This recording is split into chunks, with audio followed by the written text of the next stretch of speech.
रतनगिरी नामक गांव में किशन लाल और गोपीलाल नाम के दो जुड़वा भाई रहते थे। वह दोनों किसान थे। गोपीलाल मेहनत पर विश्वास करता था और वही किशन लाल सुखी रहने के सपने देखता रहता।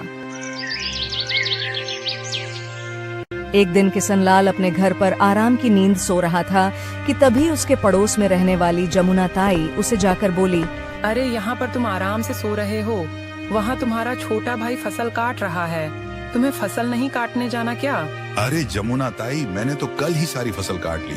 समझ गई, लगता है हर साल की तरह इस बार भी तेरे भाई की फसल तेरी फसल से दुगनी होगी। किशन जल्दी से खेत में जाकर अपने भाई से गुस्से से बोला, माता पिता ने मेरा नाम किशन रखा था, मगर अपने नाम के मुताबिक मैंने अपनी किस्मत उल्टी ही पाई है। माता पिता के देहांत के बाद मैंने कितनी चालाकी से अपने भाई गोपीलाल के हिस्से की आधी से ज्यादा खेती हड़प ली, फिर भी समझ में नहीं आता कि मेरी फसल उसकी फसल से कम क्यों उगती है।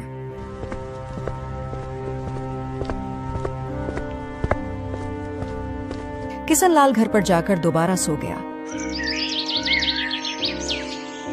अगले दिन किशन लाल के घर के बाहर कोई जोर जोर से चिल्लाने लगा, अब इतनी सुबह सुबह कौन आ गया? एक तो ये गांव वाले ना ठीक से सोने भी नहीं देते। इतना बोलकर किशन लाल घर के बाहर चला गया। किशन लाल के सामने एक मोटा व्यक्ति दो दुबले व्यक्तियों के साथ खड़ा था। अरे किशन लाल, तुमने मुझे पहचाना नहीं? मैं गांव का महाजन मजूमदार हूँ। तुमने मुझसे 1 माह पहले 60 स्वर्ण मुद्राएं उधार ली थी, मैं वहीं वापस लेने आया हूँ। अरे मजूमदार भैया, तुम्हें धोखा हुआ है। मेरा नाम किशन लाल नहीं बल्कि गोपीलाल है। मेरा भाई किशन लाल तो सामने वाले घर पर रहता है। माफ करना गोपीलाल, मुझसे गलती हो गई। तुम दोनों भाई जुड़वा हो ना, इसीलिए ऐसा हुआ। ठीक है, आइंदा से ऐसी गलती मत करना। महाजन दो व्यक्तियों के साथ तुरंत बाहर चला गया। जान बची तो लाखों पाए, अब मेरा सारा कर्जा गोपीलाल चुकाए। आहा, क्या दिमाग पाया है मैं। महाजन तुरंत गोपीलाल के घर पहुंचकर उसके घर के बाहर जाकर चिल्लाने लगा। गोपीलाल दरवाजा खोलकर महाजन से बोला, अबे क्या है बे, दरवाजे के बाहर ऐसे चिल्ला रहा है जैसे कि तेरा मेरे ऊपर कोई कर्ज निकल रहा हो।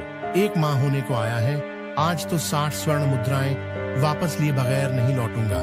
बताए दे रहा हूँ, चलो अब निकालो, मेरी मुद्रा है। अबे तेरा दिमाग तो ठीक है, कहीं तू नशे में तो नहीं है?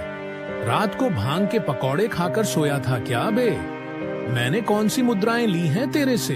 देखो किशन लाल, 60 स्वर्ण मुद्राओं के लिए अपना ईमान खराब मत करो, और मैंने कोई भांग के पकौड़े नहीं खाए हैं।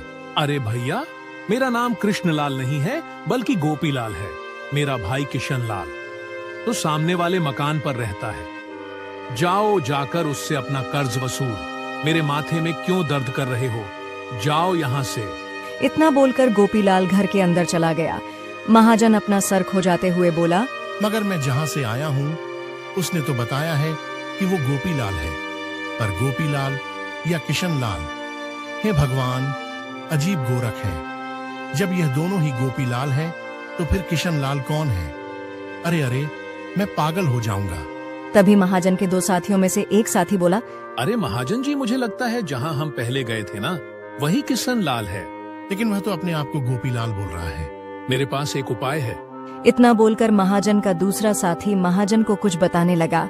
महाजन मुस्कुराते हुए बोला, ये तुमने अच्छा उपाय दिया है, कल इसी को अपनाते हैं। अभी चलो यहाँ से, अब देखता हूँ कैसे बचता है ये किस्ना।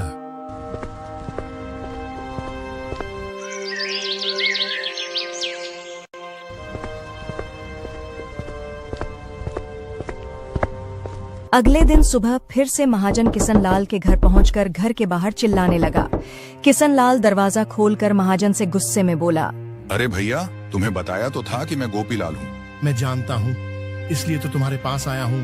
दरअसल कल मुझसे एक बहुत भारी भूल हो गई। 60 स्वर्ण मुद्राएं तुम्हारी तरफ नहीं बल्कि 100 स्वर्ण मुद्राएं मेरी तरफ तुम्हारी निकल रही हैं। अरे माफ करना किशन लाल, तुम्हें शायद याद ना हो, लेकिन मेरे खाते में लिखा है कि बहुत सालों पहले मैंने कृष्ण लाल से 200 स्वर्ण मुद्राएं उधार ली थी, जिनम से 100 मैंने उसे लौटा दी, और बाकी बची स्वर्ण मुद्राएं मैं तुम्हें आज लौटाने आया हूँ।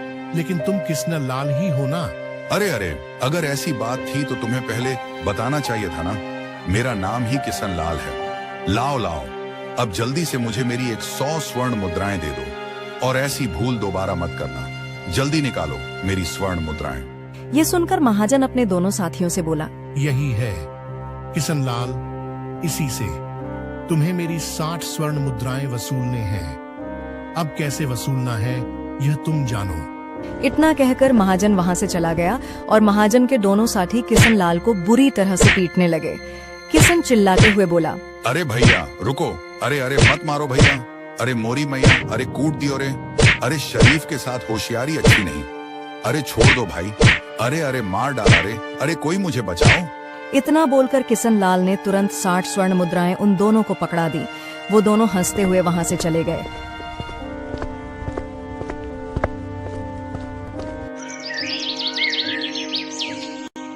अगले दिन कृष्णलाल अपने खेत में काम कर रहा था कि तभी उसका भाई गोपीलाल दौड़ते हुए वहां आकर बोला, भैया भैया, ये देखिए मुझे क्या मिला है। किशनलाल ने देखा कि गोपीलाल के हाथ में एक चमकदार हीरा था। अरे यह तो बहुत ही कीमती हीरा है, ये तुम्हें कहाँ से मिला? भैया, मैं खेत में हल चला रहा था, तभी मेरी नजर खेत की मिट्टी पर पड़ी। यह उसके नीचे दबा हुआ था। ये सुनकर किशनलाल अपने मन में बोला, इसका मतलब वहाँ पर और भी हीरे होंगे। हो ना हो, वहाँ पर हीरे की खदान भी हो सकती है। मुझे कुछ तो करना ही होगा। देखो गोपीलाल, एक बात मैंने तुमसे वर्षों पहले छुपाई थी। माता पिता के देहांत के बाद मेरे मन में लालच आ गया था और मैंने तुम्हारे हिस्से की जमीन भी हड़प ली थी भाई, लेकिन मुझे मन ही मन बहुत पछतावा है उस बात का। भैया, मुझे शक तो था, लेकिन मैं प्रायश्चित करना चाहता हूँ। क्या तुम मेरी उसमें कोई मदद नहीं कर सकते? मुझे प्रायश्चित करना है, मतलब मैं चाहता हूँ कि तुम मेरे हिस्से के सारे खेत की जमीन ले लो और अपने हिस्से की छोटी सी खेत की मुझे दे दो। मैं उस छोटे से टुकड़े में खेती कर अपना गुजर बसर करना चाहता हूँ। यह सुन गोपीलाल बुरी तरह से चौंक पड़ा और अपने मन में बोला, समझ गया, यह भैया अपनी हरकत से बाज नहीं आएंगे। बहुत होशियार बन रहे हैं। यह सोच रहे होंगे कि इस खेत के हीरे हैं और मेरे खेत में और भी होंगे। गोपीलाल गुस्से से किशनलाल से बोला, भैया, जब मुझे कोई शिकायत नहीं है तो आप अपनी सारी खेत मुझे क्यों देना चाहते हो? गोपी भाई, मैं प्रायश्चित करना चाहता हूँ। ठीक है, जैसी आपकी इच्छा। उस दिन से किशन गोपी के खेत में काम करने लग गया। कुछ ही दिनों में किशन ने गोपी के खेत की सारी मिट्टी खोद डाली, मगर उसे एक भी हीरा न मिला। हाय हाय, मैं तो लुट गया। हाय, मैं बर्बाद हो गया। मैं तो वहीं पर जाकर दोबारा खड़ा हो गया जहां से चला था। सत्यानाश जाए मेरा, इस जमीन पर तो एक भी हीरा नहीं है। तभी वहां पर गोपी दौड़ता हुआ हाथों में एक मटका लेकर आ पहुंचा। भैया भैया, ये देखो मुझे क्या मिला। किशन ने देखा कि वो मटका स्वर्ण मुद्राओं से भरा था।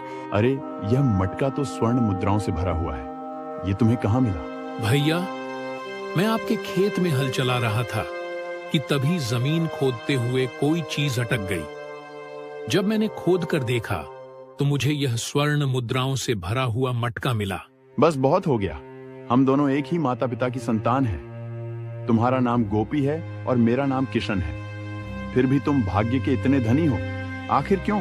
भैया, क्योंकि मैं मेहनत करता हूँ और आप केवल बैठे बैठे सुखी होने के सपने देखते रहते हो। गोपी की बात सुनकर किशन गहरी सोच में डूबता हुआ बोला, देखो, मैं समझ गया कि तुम्हारा भाग्य केवल तुम्हारे नाम की वजह से ही प्रबल है। आज से मेरा नाम गोपी है और तुम्हारा नाम किशन है। अरे, यह क्या पागलपन है भैया? नाम बदलने से भाग्य नहीं बदलता। अब चाहे मेरा भाग्य बदले या ना बदले, मैं अपना नाम आज से गोपी रखता हूँ और तुम्हारा नाम किशन रखता हूँ। भैया, ऐसा है, मुझे धन का ज्यादा लालच नहीं है। तुम चाहो तो मैं तुम्हें इन स्वर्ण मुद्राओं में से आधी स्वर्ण मुद्रा देने के लिए तैयार हूँ। नहीं नहीं, भीख नहीं चाहिए मुझे। अब मैंने अपना नाम गोपी रख लिया है तो मुझे विश्वास है कि मेरा भाग्य पलट जाएगा। इतना बोलकर गोपी वहां से चला गया।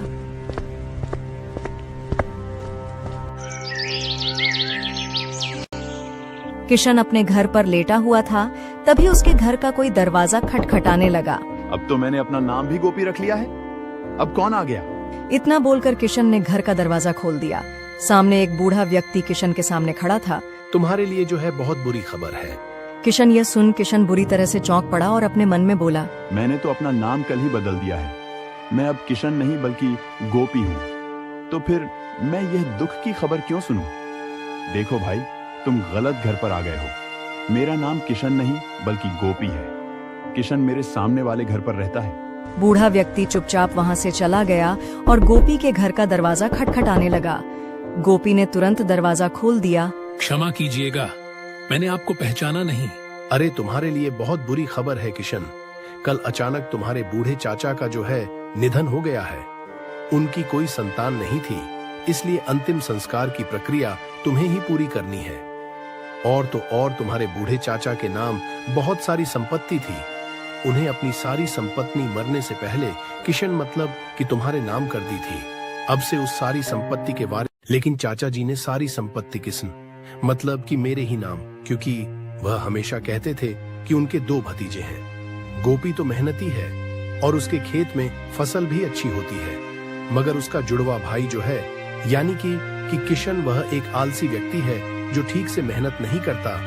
उन्हें तुम्हारा बहुत बुरा लगता था बेटा, इसीलिए उन्होंने अपनी सारी संपत्ति तुम्हारे नाम कर दी। अब जल्दी चलो, उनके अंतिम संस्कार की तैयारी करनी है। गोपी उस बूढ़े व्यक्ति के साथ वहां से चल दिया। सामने किशन अपने दरवाजे के पास गोपी को जाते हुए देख रहा था। मूर्ख कहीं का, पता नहीं कौन बूढ़ा व्यक्ति है जो उसके साथ चला जा रहा है। इतना कहकर किशन फिर से सो जाता है। कुछ देर बाद बाहर से कोई दरवाजा कड़कड़ाता है।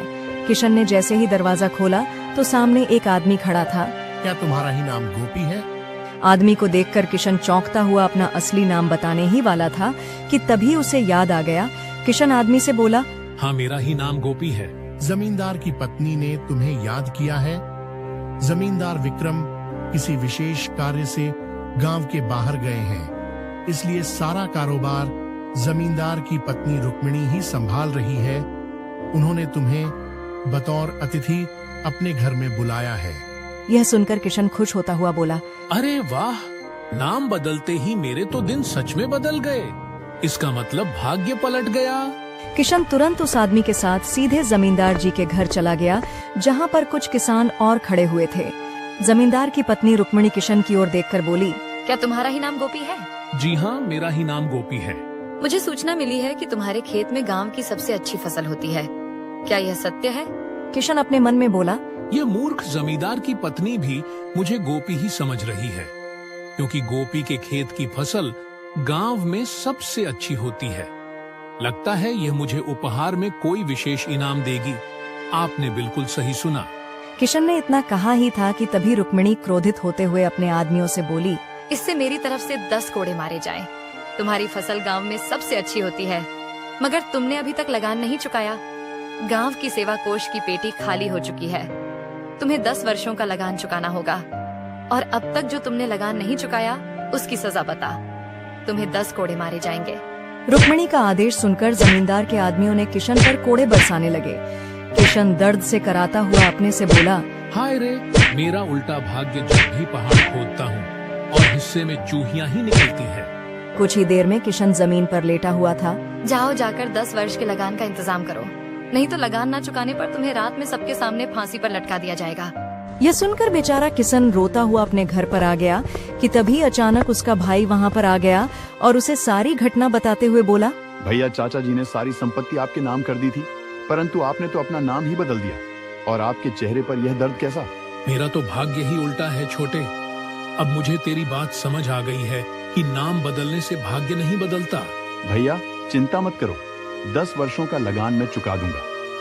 भैया, भाग्य केवल उसी का बदलता है जो दूसरों की खुशहाली देखकर खुश होता है, जो किसी से ईर्ष्या नहीं करता और अपनी सच्ची मेहनत और लगन से अपने कार्य को पूरा करने का प्रयास करता है। चाचा जी ने सारी संपत्ति आपके नाम की है, इसीलिए उसके मालिक आप ही हुए।